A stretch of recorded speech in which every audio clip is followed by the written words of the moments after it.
approximate, approximate, approximate. So, let's talk about the word approximate. The part of speech is a verb, which means it's an action word, but it can also be used as a noun and an adjective in certain contexts.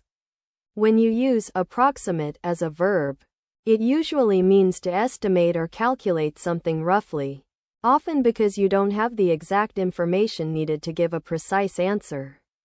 For example, I approximate the weight of this box to be around 20 pounds.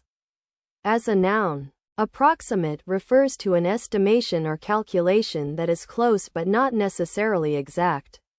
As an adjective, it describes something that is roughly equal or similar in amount, degree, or value. Common usage includes saying things like, the temperature was approximately 75 degrees yesterday, or the hotel room cost about $120, which I approximate as a good price. What's special to note about approximate is that when you use it to describe something, the word usually implies that there might be a small margin of error involved in your estimation. In a formal setting such as a university lecture, a professor might say, according to our research, the Earth's circumference is approximately 40,075 kilometers, to convey that the exact figure may vary slightly, but this value is close enough for most purposes. In contrast, in a casual conversation with a friend who's planning a road trip, you could say, I think we'll arrive at around 3 p.m. give or take 15 minutes. So let's approximate our arrival time is 2:45 to 3:30 to convey that the exact timing might be difficult to predict, but this range is likely to be close. When discussing a business proposal with colleagues, you might say, our marketing team predicts an approximate increase in sales of 12% by the end of Q1, which we'll need to factor into our budget projections to indicate that the actual figure may fluctuate, but this value represents a reasonable estimate based on available data. Hey there, learner. So you want to know about this concept of approximate? Okay, let me break it down for you. An approximate value is basically something that's close to, but not exactly, what we're looking for. Think of it like a friend asking how tall you are, and you tell them around 170 centimeters, that's close enough. Mainly, an approximate value gives us a rough idea or estimate of something. It's often used when the exact figure is hard to get or not really necessary. You'll see this concept in maths, science, and even everyday conversations where we don't need super precise details. It's like having a good guess or a near enough answer.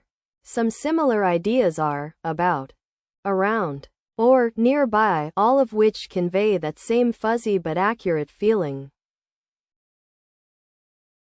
Attitude, attitude, attitude. So, let's talk about the word attitude as a part of speech. Attitude is a noun that refers to a person's general way of thinking, feeling, or behaving towards something or someone. In common usage, people often use attitude to describe how someone approaches their work, relationships, or daily life, whether it's positive and enthusiastic or negative and apathetic. For example, you might say, she has a great attitude, to mean that she's always optimistic and motivated. Another example is, he's got a bad attitude, which means he's often pessimistic and uncooperative. What's interesting about attitude is that it can be both a personal trait and an impression people get from others, like how someone dresses, speaks, or behaves in social situations. So, when using the word attitude, remember to use it as a noun, and try to get a sense of how the person being described thinks and feels about things. Here are 3 example sentences using the word attitude with their respective contexts. In a formal setting, you might say something like, the judge's attitude towards witnesses was seen as biased, which led to concerns about the fairness of the trial. This usage is formal because it implies a level of authority and expertise, and is likely used in a courtroom or legal document. The word attitude here refers to the judge's demeanor or approach towards witnesses. In casual conversation, you might say something like, I love how she always keeps a positive attitude, even when things get tough. This usage is casual because it's spoken in everyday conversation, between friends or family members, and implies a level of familiarity. The word attitude here refers to someone's general outlook or disposition towards life. In a business or academic setting, you might say something like, the company's attitude towards sustainability has shifted significantly in the past year, with a focus on reducing waste and energy consumption. This usage is formal because it's written in a professional context, such as a report or article. The word attitude here refers to the company's overall stance or approach towards environmental issues, and implies a level of commitment or policy change. So you want to know about that thing people have when they're all confident and enthusiastic, right? Well, think of it like this. It's a way people express themselves in their words, actions, and overall vibe. When someone has a positive one, they're more likely to be outgoing, friendly, and genuine. They just seem to radiate warmth and energy. On the other hand, if someone's got a negative or aloof one, they might come across as standoffish, dismissive, or even mean-spirited. It's not necessarily about what people say, but how they say it, and that can really make or break interactions with others.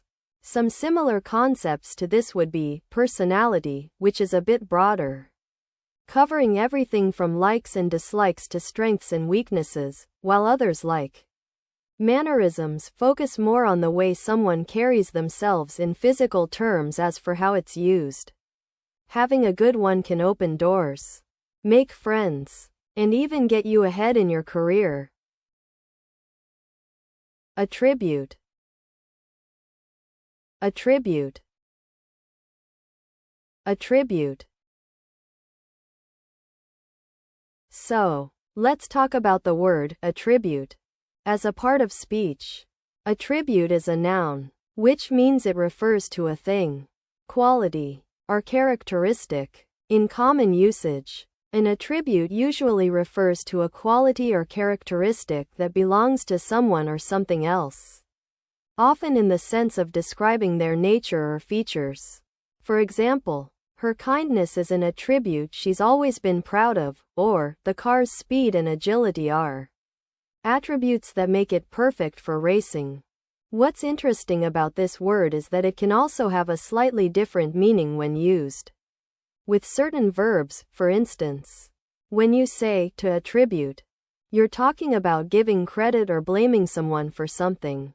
So, just remember that attribute has multiple layers of meaning, and depending on the context, it can be a pretty versatile word to use.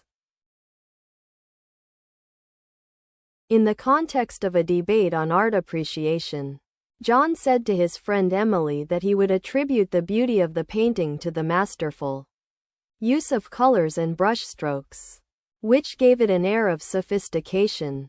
Meanwhile, at a casual dinner party, Sarah joked with her friends that she would attribute her lack of cooking skills to years of relying on takeout menus rather than experimenting in the kitchen. In a lecture on environmental science, Professor Thompson explained to his students that they should attribute the increase in greenhouse gas emissions to human activities such as industrialization and transportation, which were having a devastating impact on global climate patterns. So you're trying to learn what attribute means? Don't worry, I'm here to help. An attribute is basically something that describes or defines a person, place, thing, or idea. It's like a label that tells us more about them. For example, if we're talking about a book, one of its attributes might be its color, red, size, small, or author. J.K. Rowling. Main characteristics of an attribute are that it gives us extra information and helps us understand the thing itself better. Similar concepts to think of would be qualities, features, or characteristics. They all kind of mean the same thing. As for how it's used, attributes can help us make connections between things, like why we might prefer one book over another because of its cover color or genre. Does that make sense?